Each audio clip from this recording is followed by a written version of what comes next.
South African consumers are more uncertain about the future of their finances through the COVID-19 crisis than they were at the beginning of April. That was when the national lockdown started. Since then, the number of people who have lost their jobs has continued to increase. This was according to research by consumer credit report agency TransUnion, which showed that 16% of respondents to a June survey who were financially impacted by COVID-19 had since lost their jobs. Although the lockdown restrictions are starting to ease, the pandemic continues to create major economic and financial distress for the economy and for consumers alike. That is according to TransUnion Africa Chief Executive. The research showed that more than 83% of consumers had been negatively impacted financially, that is, and 91% of these were concerned about their ability to pay their bills. Consumers in the most vulnerable sectors of the economy had, needless to say, been hardest hit. The lockdown restrictions since March the 2nd had negatively affected the income of around about 89% of consumers employed in the construction and restaurant or food services industries, and 88% in the retail industry. As a result, 35% of impacted consumers were paying only a partial amount of their bills and loans, which reflected their desire to preserve cash flow. What does this mean? Simply that buying patterns are changing and that retailers need to work smarter in order to encourage consumers for support. Good afternoon and welcome to the Synthesis Retail Revolution webinar. I'm Howard Feldman and I will be your host this afternoon. We have a formidable panel of experts and I have no doubt that the next hour will be well spent. We know that you are webinar fatigued, but this is one you won't regret attending. The format today is simple. I will introduce the panel. Each person will give a quick overview as to their thoughts and their experience, and then we're going to head straight into a conversation. Please feel free to post your questions in the chat, and if they are reasonable or even semi-reasonable, I'm going to put them to our guests. I'd like to thank Synthesis, its marketing team, and our behind-the-scenes controller, Jared, for their input and the incredible amount of work that goes into making something so complicated appear so simple. I will tell you a little bit later about our next webinar, which will focus on fake news and artificial intelligence. Let me introduce you to our panel. Our panel today consists of Chris Short, Professor Chalitsi Marwala, Dina Diamond, and James McVeigh, as well as Archie Arukal. I'm going to ask each of them to give a short introduction to themselves, and then we'll head on to our discussion. Chris Short, we begin with you. Chris joined Pick n Pay as permanent staff member in April 2016 after having been engaged with Pick n Pay as a client since 2003. Chris is the general manager of information services at Pick n Pay. Good afternoon and welcome. Hi, Howard. Thanks very much for having me as part of the webinar. I can agree with you on the sort of webinar fatigue, and so you do look out for ones that stand out. And I think I'm looking forward to seeing some of the questions that come through and what people would like to share from their thoughts. Just a couple of thoughts from my point of view. It's been incredibly dynamic and intense, and it's actually quite hard to believe that we're sitting at the 30th of July. It does feel like lockdown only started not that long ago, but I know for a lot of people it isn't quite the same. So I'm interested to see how everyone has experienced it. In our world, we've had quite topsy-turvy times, and it also has shifted. The patterns have shifted as things have moved around the country. Obviously, kicking off in the Western Cape, initially for us, and things have obviously gotten more challenging in other parts of the country as things stand today. It's imperative for us to have kept monitoring the context, and I'm looking forward to seeing how we can answer some of your questions and maybe share some of the experiences we've had over the last 3 or 4 months. Certainly unprecedented times. Indeed. Thank you. Thank you, Chris. Professor Chilitsi Marawala is at the University of Johannesburg. He's an accomplished scholar with multidisciplinary research and interests that include the theory and application of artificial intelligence to engineering, computer sciences, finance, social science, and medicine. Professor, good afternoon to you. Welcome. Good afternoon, Howard, and all the participants in this webinar. Thank you very much for inviting me. The COVID-19 has had a significant impact certainly on my university, with 52,000 students who we had to make sure that they complete the academic year, and they have completed their first semester. So we had to make sure that they had access to data. So we buy data for all our students. We moved all our classrooms online. And this is really what the fourth industrial revolution is all about. Artificial intelligence is here. I did a PhD at Cambridge in artificial intelligence more than 23 years ago. This technology has matured now. It is changing every aspect of our lives. The concept of a demand and supply is no longer the same. When you go to an online platform to buy a book, you get the price you deserve because they have their own, they have your individual demand curve. It is changing what we buy, how we buy. We have applications now where you can be able to virtually try clothes and see how they're going to fit you before you buy that online. So I'm looking forward to this engagement. Thank you. Thank you, Professor. Dina Diamond is a marketer. She's a non-executive director at the SHAR and international banking at Investec. I, in fact, chatted to Dina every week on my morning show. We talk about marketing. Dina is pretty much a brand expert. I'm looking forward to Dina talking about how branding has changed during this period. Dina, good afternoon. Welcome. Good afternoon, Howard. Thank you for having me. Thank you for inviting me to be part of such an illustrious panel. I think the times that we're going through are so unprecedented that there's no way that anyone from a brand or marketing perspective could have ever even anticipated or imagined this is where we would be today. And I think even at the beginning of lockdown, brands started pivoting slightly, started looking at their positioning and their current ads, and started saying, okay, well, maybe we need to move it for a little while. And again, it just seems that it's continuous and it's rolling.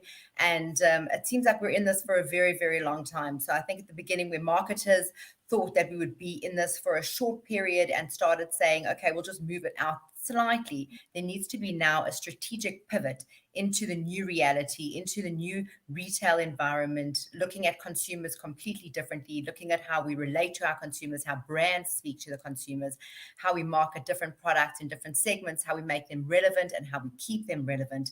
And I think we're living in very challenging times that from a marketing perspective and even from a retail perspective, where we see the drop in spend, where we see the effect that it's had on consumers, we have to keep mindful of all of that in a continuous basis and continually need to check the market because it's changing so dynamically. So I think this is going to be a very interesting panel, and I can't wait to hear what everyone else says. Absolutely right. James McVeigh, founder and CEO of Syndex Networks, as well as CDX Advisors. James founded CDX Advisors and Syndex Networks, has served as their chief executive officer since 2013. Syndex Network is a fintech software company that provides AI-driven search tools that offer unmatched global reach and precision in discovering and connecting with growth opportunities. James, good afternoon to you. I think you're our only international panelist this morning, or this afternoon, but for you, in fact, it is this morning. Welcome. Yes. Thank you very much, Howard. Thanks for having me, and welcome everybody. I'm sitting in New York, dealing with the pandemic like everybody else. By way of background, prior to founding Syndex, I was the head of internet banking for Bank of America Merrill Lynch. During my time there, I took many large companies public, so folks like Facebook, Twitter, LinkedIn, and others, and really saw the transformation that was taking place in the internet space back then as the internet itself started to permeate into the broader economy and people's lives. I've witnessed that transformation and enhanced that transformation with the acceleration of AI now and the transformation that COVID is having on commerce and commerce generally. So I'm very excited to be a part of this panel. In terms of the company that I run now, we've developed a lot of AI, deep learning, and very extensive data sets that are impacting financial transactions, and that technology is starting to permeate into all parts of the economy beyond financial transactions. It's impacting supply chain, it's impacting e-commerce, it's impacting employment, and so forth. So as the professor was saying, it's a really exciting time, because how AI impacts every aspect of our life is something that we both have to be very careful about, but will provide very unique opportunities. So I look forward to sharing the panel with you today.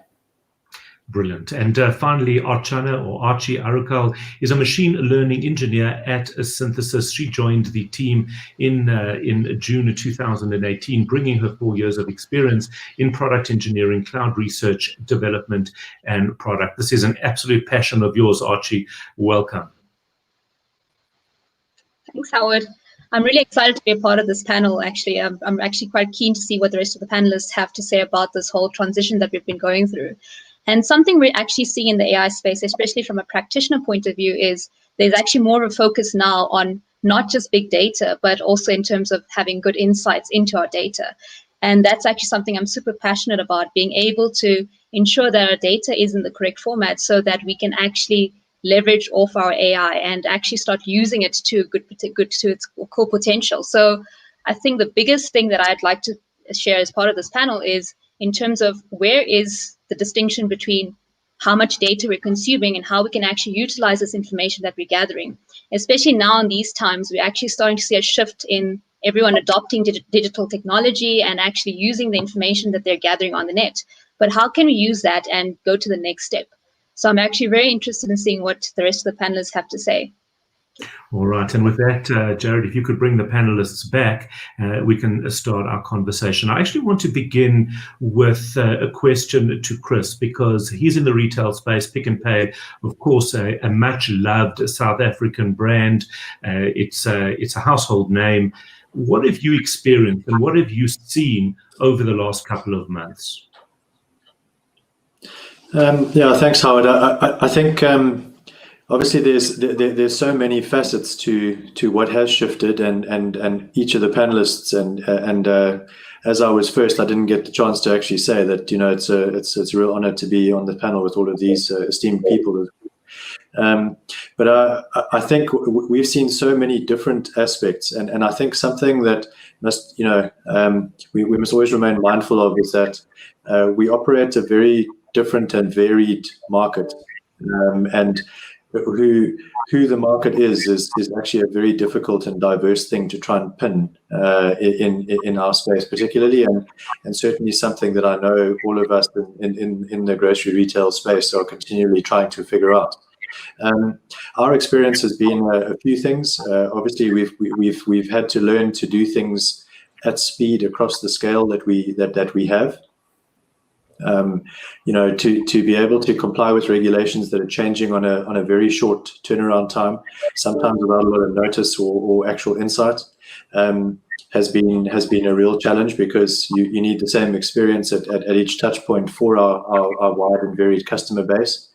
At the same time, we've seen elements of the customer base really take to the use of internet-based channels and options to conduct their essential shopping, and so we've seen an incredible rise there, and I'm sure there's a lot written in the press about the explosion and the growth, and almost how much the pandemic has spurred on the adoption of digital in a market that has been relatively slow to do so. And I think at the same time, we've obviously had a number of our platforms across both physical store spaces as well as internet-based channels tested, because it's very hard to model anything, because the history is not overly useful in trying to show us what had been happening at that time and what came through it. So we've gone through about 3 or 4 phases. A lot was written at the time of the sort of stockpiling leading into lockdown. It was a stern test for all of us to deal with sort of Black Friday 4 or 5 days in a row at almost every point of presence. So that really did put a lot of pressure on the teams, and I think we're incredibly proud of how well that held up throughout. We've seen obviously the adoption and growth in the digital channels almost stay there. And also grow more strongly. We also opened up our on-demand service in tandem with one of our partners that had been working with us, and the resilience of our platforms and the ability to do that was demonstrated by how quickly we could pivot that business to actually provide a grocery offer as opposed to a liquor offer. And some of that has remained. No one could have predicted in our world. Yeah. Chris, do you have numbers in terms of the number of percentage of sales that were conducted online prior to this versus where you're at now? Well, I'm not at liberty to disclose at too much of a detail level, but what I can say is that, sales through online are probably close to 1% now, and they have probably quadrupled in the time since March. So, but still relatively small as a percentage. What has been challenging is also being able to keep up with changes in regulations of what could be purchased and when. Right. And that's obviously, that also shifted, and interpretation of that around the country was also varied. So that has presented a number of challenges when you're operating at scale. And so, Howard, that would compare, Howard, to about 16% here in the U.S., which were online, which is almost the high point. If you look back to fourth quarter of 2019, it was around 17%. So the U.S. is almost tracking to where the highest level was, and my expectation that will continue to grow. So you can see the opportunity or the upside for your market, Chris. Yeah. James, do you see it reverting back once this pandemic is over, or is behavior going to be changed now, in your view, to be a permanent alteration? I think it's a permanent alteration, and I think it will continue to accelerate. Some of the statistics I've seen recently, just even voice activated searches, which represent almost 50% of searches today.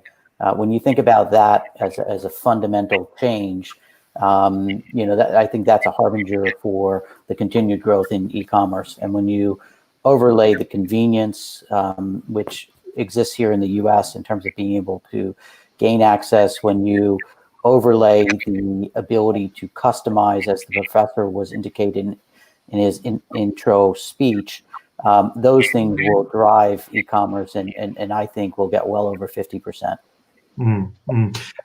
Chris, just a question for you before I bring the professor in as well. One of our participants, or one of our viewers, asking if you could talk about smart shopper loyalty programs.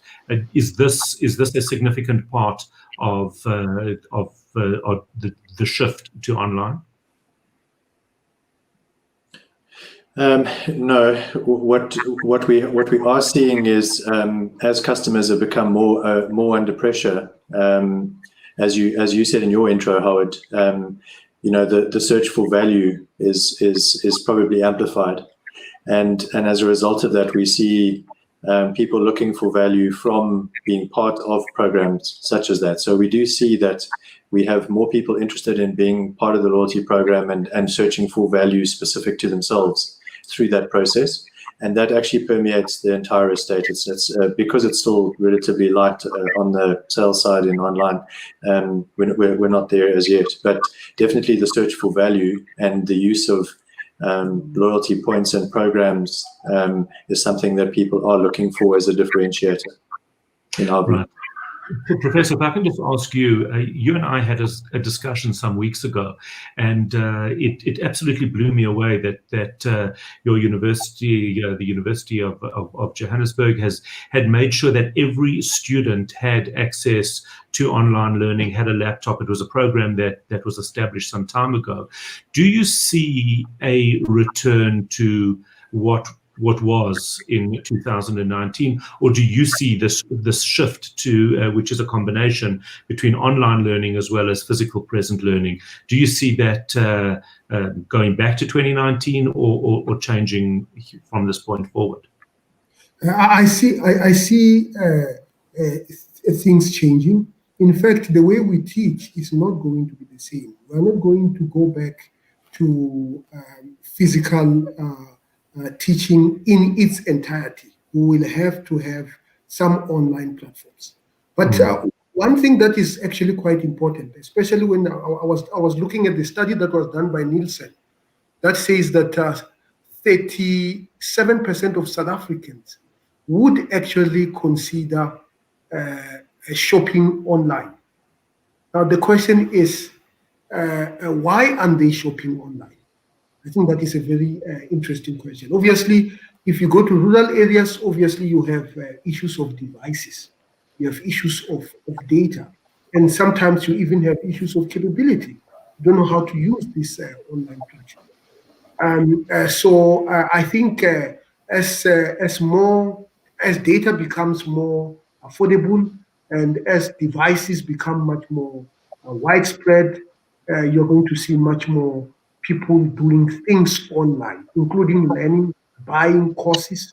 We are going to have a situation whereby people here in South Africa will simply be able to register for a university in United States, for example, without necessarily having to go there and have to pay additional costs such as accommodation and transportation and so on and so forth. And this actually poses a great deal of challenge for us here. Is our future as institutions of higher learning threatened?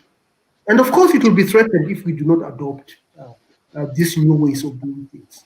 If we think things are going to be as normal, then we are going to be thrown into the dustbin of history. Thank you. Very interesting indeed. Dina Diamond, a question that I wanted to ask you as well about retail and branding is one of the other things that we've noticed throughout COVID. It started a little bit before, but it certainly increased, is that there's been a tremendous politicization of branding. And it started specifically in the United States. We've seen Nike as one example of that. Are brands expected to adopt a political outlook as well as a change in order to encourage a change of behavior and brand loyalty in this new post or COVID world? So, Howard, I think brands have definitely entered into the political arena, and we've seen that obviously with the Black Lives Matter movement. We've seen that massively in the United States, where brands like Nike came out straight away saying they support it. They came out with a very clever campaign. But so it actually just shows that people are so involved in their brands. And we've said this for a very long time, that consumers now actually buy products and brands that they relate to and that align to their ethics and their values and what they believe in. And if brands are outside of that, then consumers literally disassociate themselves with those brands and they look for other brands. So in order to build that brand loyalty, brands have to, they not have to, but they do often make a statement in terms of social responsibility and social awareness. But with that being said, brands have to be very careful how they play that and not to be too politically controversial. So with something like Black Lives Matter, Nike made a statement where they've been, it's very authentic for them because they've been involved in racism, and they've made political statements and statements against racism for a very, very long time. So if that's authentic to the brand and they can back it up with how they behave and how they're seen and how they actually conduct their operations, then that's fine for the brand. But if it's something that's completely not authentic to the brand and something that's just sort of lip service and they actually do the opposite to what they're saying, then the brand will suffer because of that. So I actually attended a talk a little bit earlier today. It was a News 24 symposium. They were looking at the future of news, and Michael Jordan was on, and he spoke. He said something very interesting. That he said in the past, the success of a bank or any financial institution could also depend on location, which street it was located in. Now it's, of course, completely different. We rely on all sorts of things. We rely on branding. We rely on customer loyalty, products, etc. Of course, as well as the efficient delivery. But of course, we also are relying and are starting to rely more and more on AI. AI has been around and has been used. Machine learning has been used for some time in this space. James, if you could take us through some of the learnings from the US market, from eBay, where you were involved initially. Can you give us some sense of what we're seeing now versus what we're seeing then, what we saw then? Oh, I think it was, I think the difference is the forward-reaching nature. We've collected so much more data on the consumers, what they're likely to purchase, how they're likely to purchase, and so forth, that brands and e-commerce players, again, are much more forward-reaching in terms of trying to promote sales to customers, as opposed to back then, it was very much, people would have to go and search and try to find. I think the other big differentiation is if you look at the impact that both Google and even Amazon have in terms of their search capabilities and their ability to deliver very specifically what a customer is looking for, that's another very big dramatic impact. The other thing I would say, and back to the branding comment, the influence of our peers or our friends on our purchasing decisions as a result of Facebook and some of the other social platforms is much more dramatic today than it ever was before. So I think when you add those three confluences together, the e-commerce platforms today have to be much more proactive than they did, call it 10 years ago or so. And of course, there's always the debate around the information that is gathered. I like it when I go on to Amazon and it says that people that purchase this also purchase that. But it's become a little bit of as it should be, a bit of a sensitive subject. Archie, is it possible to draw the line with protecting data and giving people providing the convenience that they're looking for?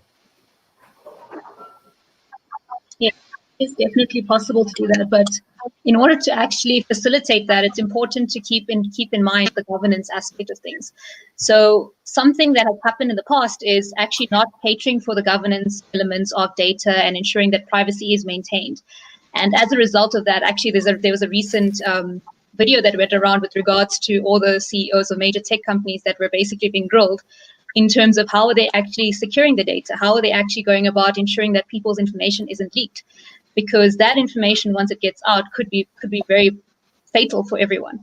So it is definitely possible, but it's up to the organization that is implementing these sort of data platforms to keep that at the back of their mind, actually in the front of their mind, because it's a person's data. And this is kind of where you have to draw the line between what are we using AI for? Are we using it for the betterment of people, or are we using it for the betterment of businesses? So it comes down to that land, and then comes the whole ethical constraint around what is the right way of using this data? And is there a right way of using this data? Who is actually winning at the end of the day? There is definitely ways of restricting data breaching and all those concepts, but it's up to the organization to facilitate those restrictions. Chris, if I can ask you your view on that. Yeah, it's interesting when you say the betterment of people versus the betterment of companies. I'm not on the page that says those are mutually exclusive. I think what you need to be looking for is where those come together, because I do think you can align those value systems. And I think to what Dina said earlier, authenticity around brand will come where those things do come together, and where organizations are doing those, taking care at that level, and being incredibly protective of the information and the data that they do have access to, because it's the right thing to do as opposed to a legal obligation, will start to stand out and will become more apparent, because it becomes so much more a fuel in the decision making, and what helps and works and helps people in live better, I guess, over time.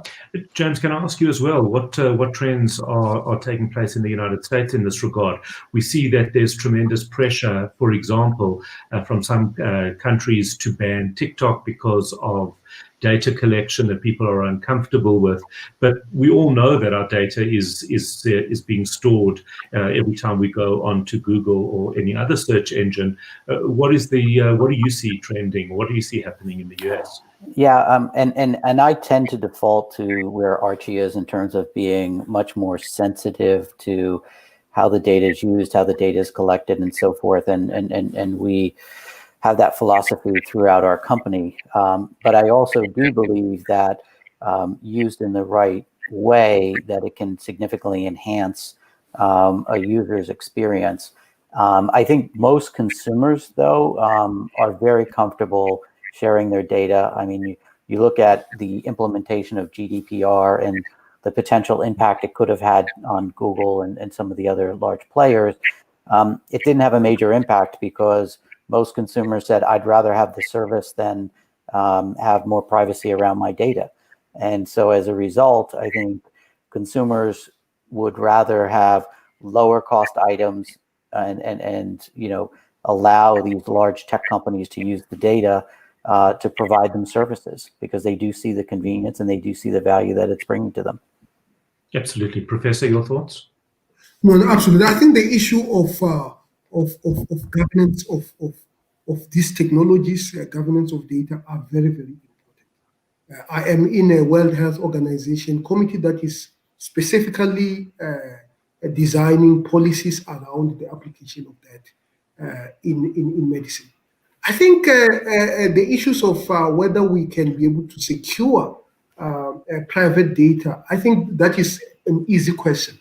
I think the question that is difficult is how do we take the fact that people are using this data to nudge people to act in a particular way? And nudging within the context of advertising, I will put it in the same box as subliminal advertising. So you are basically involuntarily forcing somebody to act in a particular way. And once these technologies become more sophisticated, it will have all sorts of implications of who we are as human beings, whether we are even free to make our own individual choices. And ultimately, we have to put governance for responsible use of data and algorithms so that it can be a win-win situation, not a situation whereby one party, whether it is companies, win over the general population. All right, thanks everybody. Let's get on to the specifics around retail. We sit at the end of July 2020. We could not have predicted. We talk about this as a black swan event, even though I believe that companies were moving in this direction. Today, when I go online, one of the worst things, or one of the things I hate buying most online, is a book, because I can't pick it up, I can't turn it around, I don't have the experience that I would like to when buying a book, unless I know what book I want and I'm going to go and order it for convenience. I find it a particularly unpleasant and unsatisfying experience. A lot of online shopping is about that. It's about ordering, getting what you want efficiently, but somehow we don't always get that same feeling or that same joy that we get from browsing around a shop. How do we see AI? How do we see this industry changing? Looking forward a year, what is it going to look like? Chris, what's Pick n Pay going to look like? Howard, crystal balls are very murky right now, but I think there are different shopping missions that you have, and there are different reasons why you are needing to procure something, and depending on what that is, I think kind of calibrates what your expectations are. Sometimes it's very much an efficiency thing that you're looking for, so quick in, quick out, everything I need in one go, and that certainly has predominated for a while. Being able to get everything I need in as little time as possible, in as small an exposure window as possible, as close to me as possible, has driven a lot of the shift in pattern we've seen. Online, I think, works in quite a similar way. We often talk about whether you would want to go and buy a TV at the same time as you're buying, the washing up liquid, and we're very clear that wouldn't necessarily be the case. And the kind of information that you want available to you, and the sort of options and the presentation of alternates, is something that you would want to really have a good sense of. The larger the kind of the size of the thing you're buying, and also the reason and the kind of primary mission of the shop would determine that. So how you enable and facilitate that, we think in much more of a hybrid way, is probably where things will end, because as we all know, there's a lot of research that happens online. We're going to try to see how we could bridge the two and almost bring the two worlds together, because there is a really important physical dimension around certain mission trips, and the differentiation around the service level and the insight you might get from engaging with people in the know is something that's quite hard to simulate online, and ask questions in a kind of an interactive and real-time way. And if we could try and bridge that across the sort of digital and physical, that's where we think that the emphasis will shift. And obviously that's calibrated to different parts of the market segment too. It means totally different things to different people. And online in our world, in our country, is also predominantly driven through fulfillment capability. And I think that's something that, mustn't be underestimated. And of course, we've seen tremendous challenges around fulfillment capability. As you said, it's almost it was Black Friday for days and days in a row. But for many of the online suppliers, it's been a real challenge. Yeah, I think also, how do you do that securely, and how do you do it, cost effectively? And to the professor's point earlier, how do you do that in locations that are typically not frequently visited by or on major delivery routes or fulfillment, projections, and the sort of advent of the gig economy and the crowdsourcing of that function is something that we've obviously seen come to the fore slightly. So that does determine some of that. If we follow models, the reason that James refers to convenience on the online side in somewhere like New York and places like that is that you have the scale and you've got the kind of volumes that make that feasible and viable. It becomes more difficult the more distributed you get, and the distances and security become more challenging. And that's one of the things that we have an ongoing challenge with in our context, I think. Yeah, it's interesting because there was so much talk about sexy delivery methods of drones in San Francisco being able to deliver product almost within a couple of minutes. But actually, we've gone back to the more traditional ways of delivery, just making sure that we get the darn product that we've ordered, and we get it when we want it. Dina Diamond, what does it look like to you? What does retail look like to you in a year's time?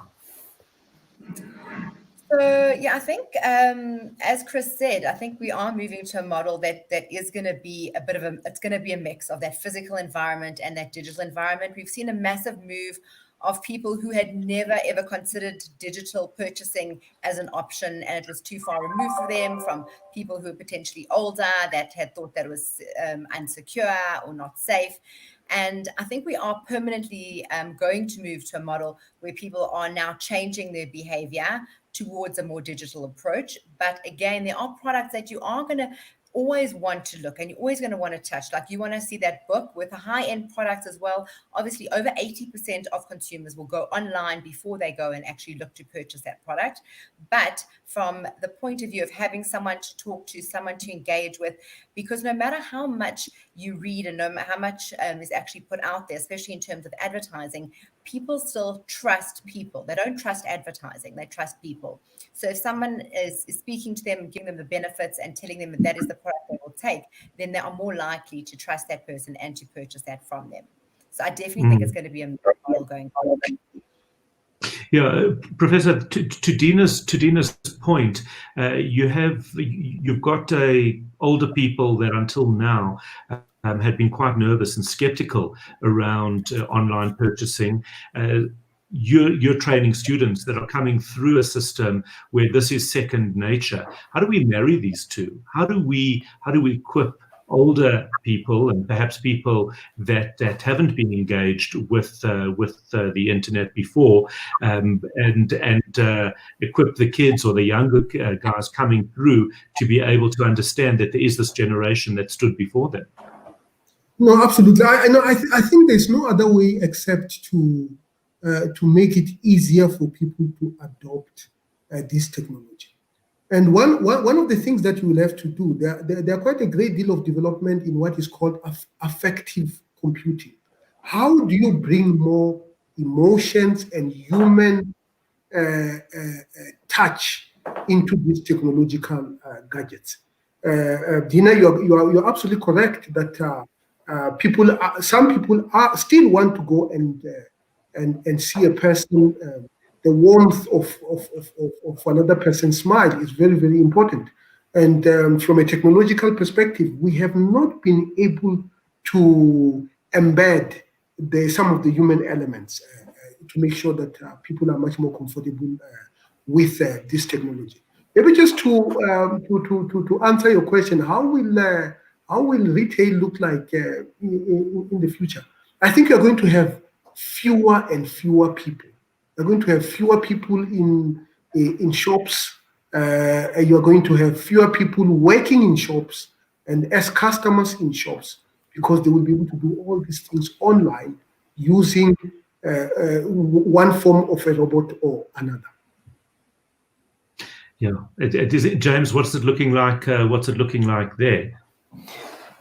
Look, I think people use a couple of things to try to supplement what Dina and the professor were talking about. I think they use influencer networks to, obviously influence what they're purchasing. I think the brand association is a big thing for individuals. And I also think the social network, so connecting with your friends, getting recommendations, it also has a pretty big impact.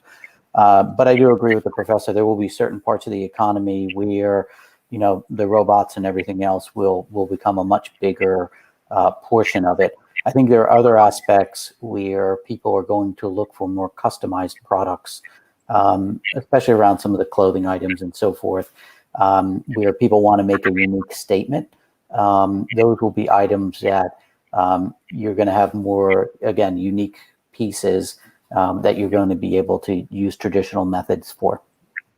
Right. And there are a number of polls that we are asking you in the chat section. Please do us a favor, or do yourselves a favor. The more information, the more data we can collect, because that's what this is about, the more we get a sense of what it is that you are thinking around this.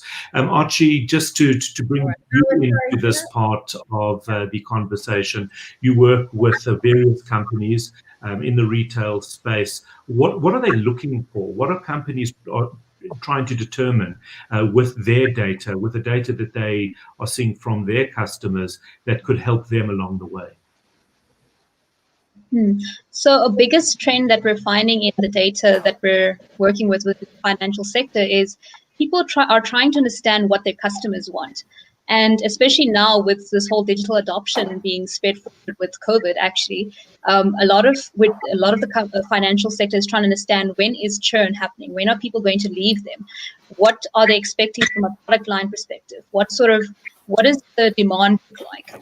I'm trying to predict that side of things, trying to see even from a retail perspective, trying to understand when will inventory come down to an end? When should we actually repopulate our surplus? That sort of information is very valuable in this sense. And also in terms of historical data, it's a new concept of circular economy that everyone is trying to enforce into their institution. And that's because of the data that you actually have is very necessary to ensure that your business can move forward and to ensure that the business is moving forward in the right direction. Because by understanding your market and by understanding what your people want, you actually have the right products and you actually have the right insight into your data that you need to move forward and make your business successful.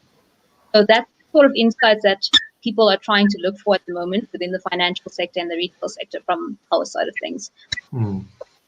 One of our viewers saying, for me, the largest drawback of online purchasing is the very large time gap between purchase and delivery.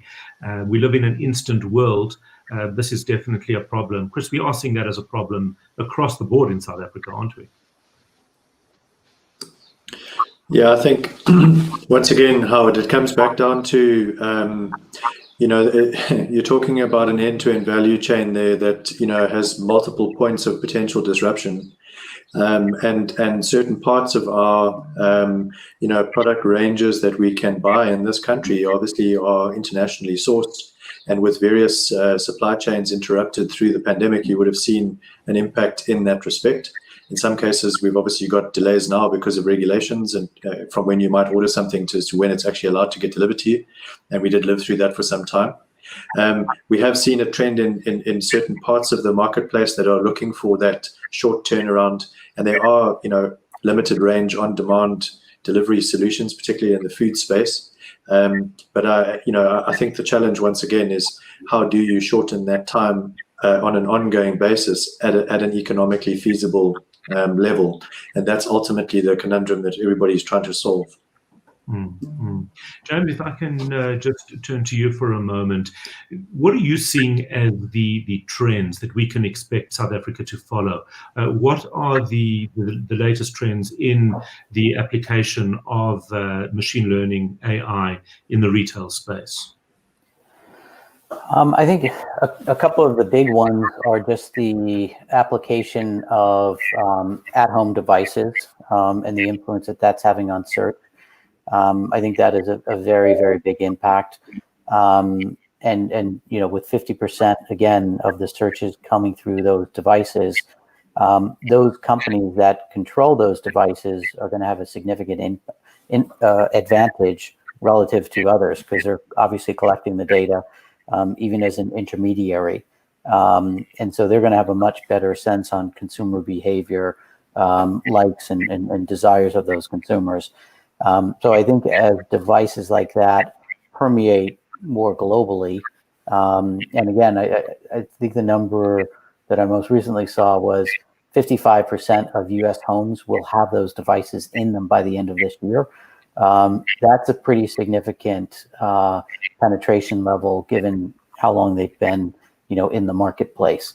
So I would say that's probably the biggest one because again, the amount of data that's collected, constantly when those devices are on will give huge advantages to the owners of that data.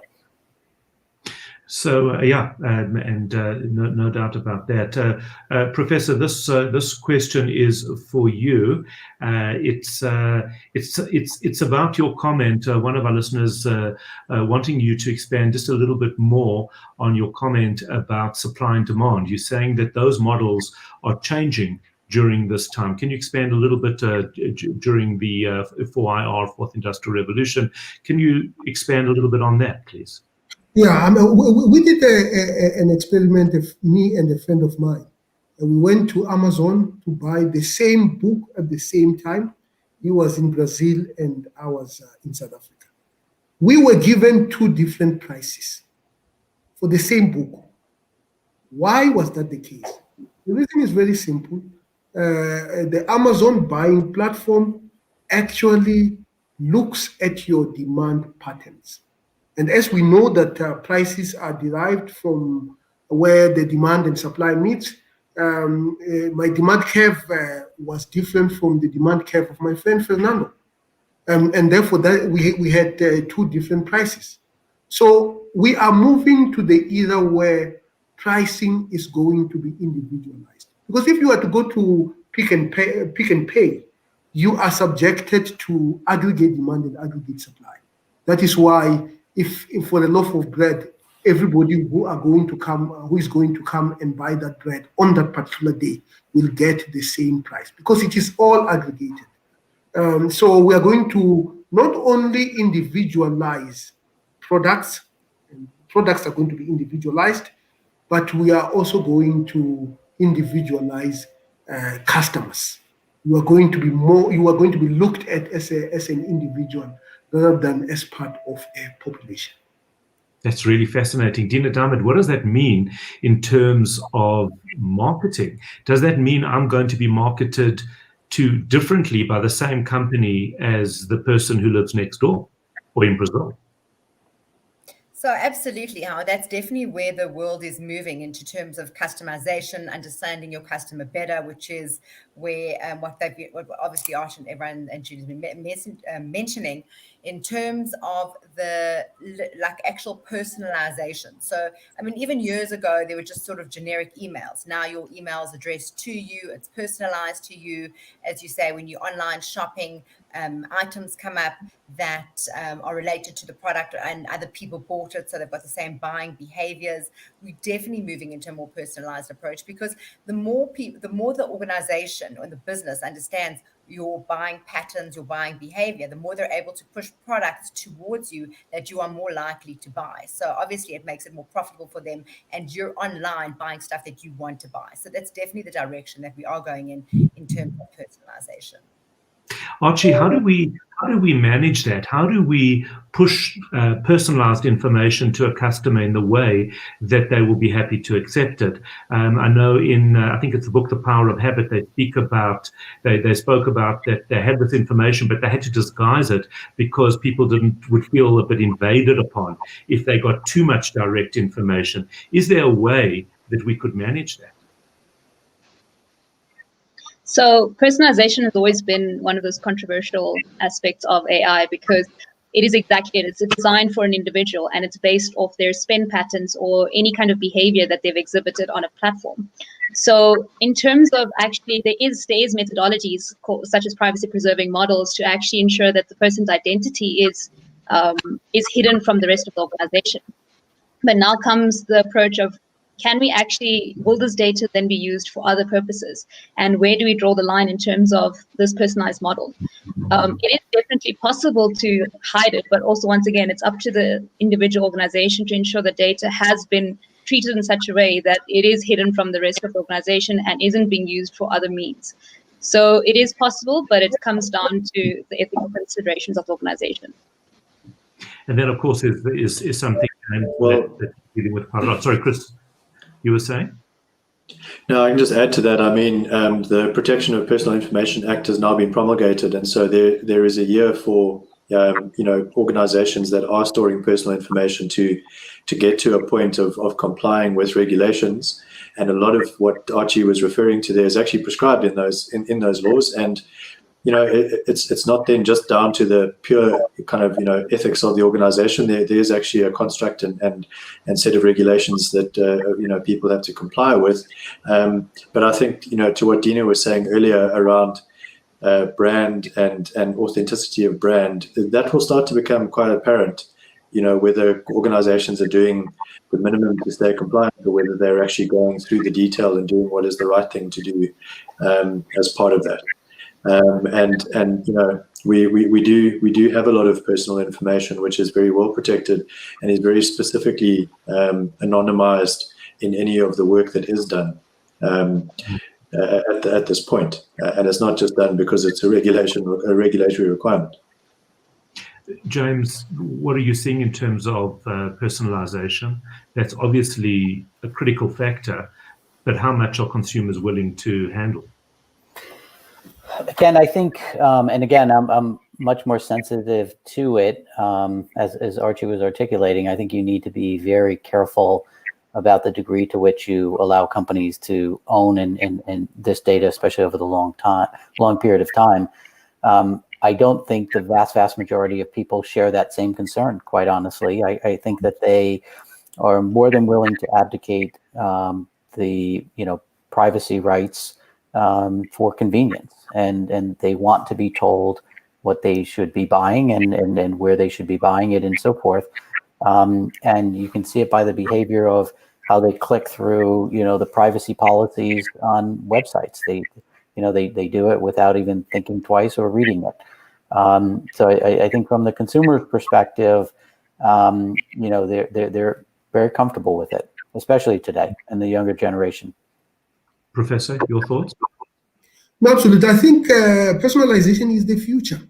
Personalization in production is the one that is probably more difficult, but we have solutions. For example, 3D printing, the widespread use of 3D printing is going to replace mass production of goods and services that look identical.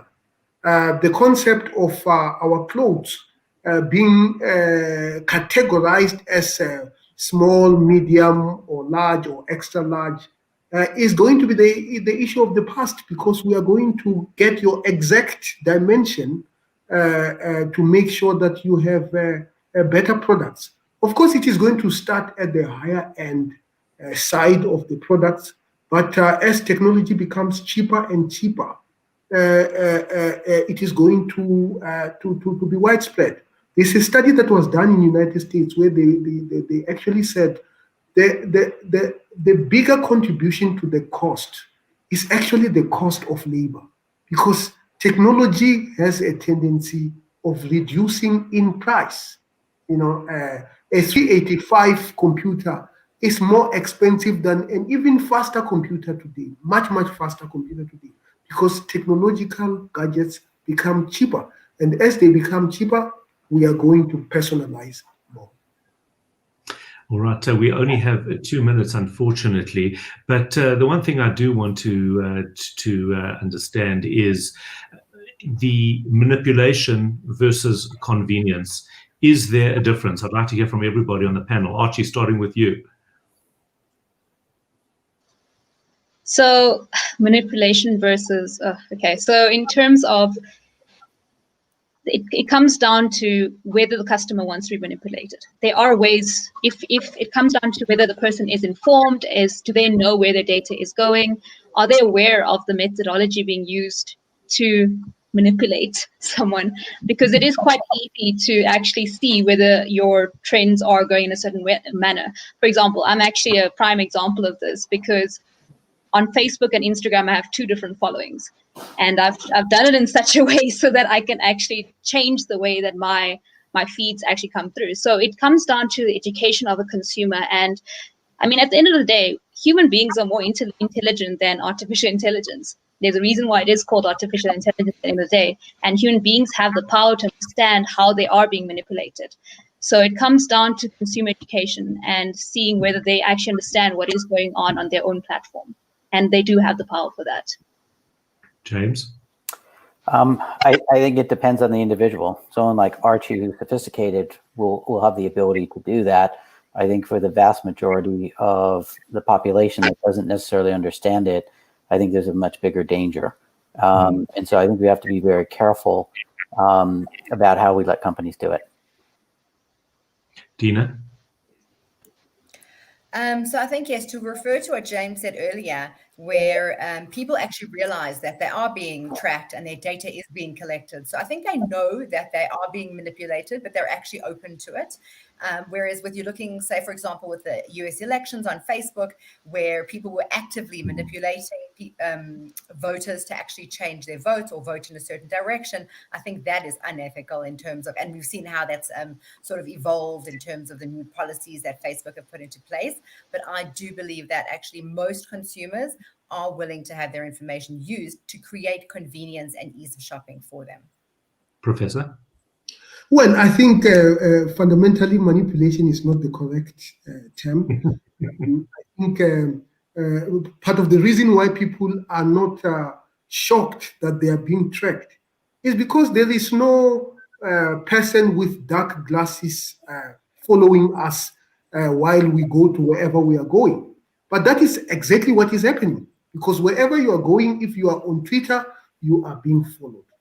So I think we just need to regulate, because if there is no body that actually says what information to take and how to use that information, then it can actually be very destructive to society. Chris, the final word from you.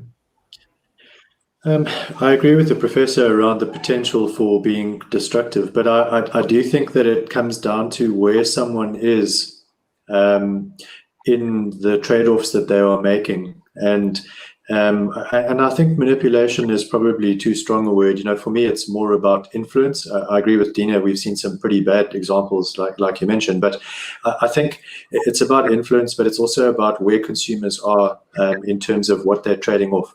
When you're deciding as to whether you're actually going to buy a meal this week because you're wondering whether you'll have enough for next week, you make very different decisions from when you're kind of deciding whether you need 3 kilos or 2 kilos of something because you have the means to buy it every day. And I think how those personalized influences are adjusted and the sophistication with which people are able to deal with that is what actually determines it. So it's a very complex scenario for me, and I really think we're quite a long way from those answers, and it's going to be a very difficult scenario to try to regulate and to try and be overly parochial about. So I guess that's where the challenge comes in terms of authenticity. And I guess that also adds the greater responsibility about education around ethics that I believe is becoming more and more important in this space. We are 3 minutes over. I did say to you this was going to be an hour. To all of our panelists, thank you. We do unfortunately have to leave it there. Chris, Professor Chilitsi Marwala, Dina Diamond, James McVeigh, and Archana Akwal. Thank you, everybody, for taking your time. We are taking the time to chat to us. Our next webinar is going to take place on August the 13th, and we're going to be talking about AI and fake news. Stop spreading the news. So we're going to be talking to, amongst others, Mandy Wiener, who is a very well-known journalist and South African author. We are going to be speaking to a number of other authors, and we're going to try and see how we could navigate through the space. Please join us then. To all of our panelists, to all of you, thank you for taking the time. Have a great afternoon and stay safe. I'm Howard Feldman. This is the Synthesis webinar.